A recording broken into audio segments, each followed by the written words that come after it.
नमो बुद्धाय मित्रांनो, आपल्या सर्वांचे आपल्या मनपसंत चॅनल मनशांतीवर स्वागत आहे.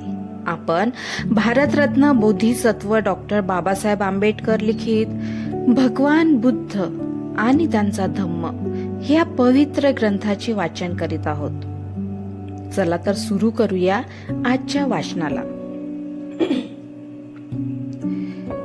निब्बाण हा निर्दोष जीवनाला प्रतिशब्द आहे. हे भगवान बुद्धांनी स्वतः राजस्थविरांना स्पष्ट करून सांगितले आहे. निर्दोष जीवनाचे दुसरे नाव निब्बाण म्हणजेच निर्वाण आहे. एकदा स्थविर राज तथागतांकडे गेले. तथागतांना अभिवादन केल्यावर त्यांच्या समीप बसून त्यांनी विचारले, भगवान, निब्बाण कशाकरिता आहे? भगवंतांनी उत्तर दिले, निब्बाण म्हणजे रागाग्नी, द्वेषाग्नी आणि मोहाग्नीचे विझून जाणे. भगवान, परंतु निब्बाणाचा उद्देश काय? राज, निर्दोष जीवनाचे मूळ निब्बाणात आहे. निब्बाण हे जीवनाचे ध्येय, उद्देश आणि साध्य आहे. निब्बाण म्हणजे सर्व प्रवृत्तींचे मालविणे किंवा नाश नव्हे. हे भगवान बुद्धांनी सारिपुत्ताला पुढील प्रवचनात स्पष्ट केले आहे.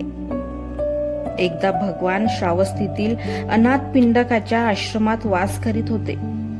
सारिपुत्त ही त्यावेळी त्या ठिकाणी राहत होते. भिक्खूंना उद्देशून भगवंत म्हणाले, भिक्खूंनो, ऐहिक संपदेऐवजी धम्माचे तुम्ही उत्तराधिकारी व्हा. तुमच्याविषयी वाटणाऱ्या करुणेमुळे मी तुम्हाला धम्माचा उत्तराधिकारी म्हणजेच दायत बनवित आहे. असे बोलून भगवान आपल्या गंधकुटीत गेले.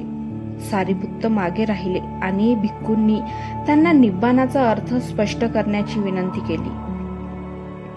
तेव्हा सारिपुत्त म्हणाले, भिक्खूंनो, लोभ हा दोष आहे, द्वेष हा दोष आहे.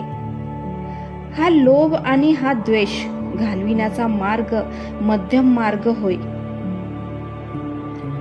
हा मार्ग आपल्याला पाहायला शिकवतो, जाणायला शिकवतो आणि ज्ञान देतो. तो आपणाला शांती, अभिज्ञा, बोधी आणि निब्बाण याचकडे घेऊन जातो. हा मध्यम मार्ग कोणता? हा मध्यम मार्ग म्हणजे अष्टांग मार्गच होय, त्याशिवाय दुसरा नाही. हाच मार्ग म्हणजे सम्यक दृष्टी, सम्यक संकल्प, सम्यक वाणी, सम्यक कर्मांत, सम्यक आजीविका, सम्यक प्रयत्न म्हणजेच व्यायाम आणि सम्यक स्मृती आणि सम्यक समाधी. भिक्खूंनो, हा मध्यम मार्ग आहे. होय भिक्खूंनो, क्रोध वाईट आहे, द्वेष वाईट आहे, ईर्ष्या वाईट आहे, मत्सर वाईट आहे, कृपणता वाईट आहे, लालचीपणा वाईट आहे, ढोंग वाईट आहे, लबाडी वाईट आहे, उद्धटपणा वाईट आहे, मोह वाईट आहे, प्रमाद वाईट आहे. हे सर्व दृष्ट विकार आहेत. मोह आणि प्रमाद यांचा परिहार मध्यम मार्गाने होतो. त्यांच्या योगाने पाहायला दृष्टी मिळते. हा मार्ग आपणाला पाहायला शिकवतो आणि ज्ञान देतो आणि आपणाला शांती, अभिज्ञा, बोधी आणि निब्बाण यांच्याकडे घेऊन जातो. निब्बाण हे दुसरे काही नसून तो अष्टांग मार्ग आहे. अशा रीतीने सारिपुत्तांनी निब्बाणाचे प्रवचन केले आणि भिक्खूंना ते ऐकून फार आनंद झाला. निब्बाणात जो मूलभूत विचार आहे तो हाच आहे की तो निष्कलंकतेचा मार्ग आहे. याशिवाय निब्बाणाचा इतर अर्थ कोणीही काढू नये. अष्टांग मार्ग शिवाय निब्बाणाला दुसरा अर्थ नाही. संपूर्ण उच्छेदवाद हे एक टोक आहे आणि परिनिब्बाण हे दुसरे टोक. ही दोन विरुद्ध टोके आहेत आणि निब्बाण हा त्यातील मध्यम मार्ग होय. याप्रमाणे निर्वाणाला योग्यपणे समजून लक्षात घेतले असता निब्बाणाच्या कल्पनेसंबंधीचा मनातील गोंधळ नाहीसा होतो.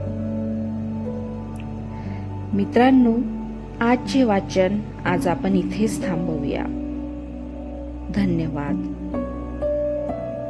तेरा मंगल, तेरा मंगल, तेरा मंगल होय रे।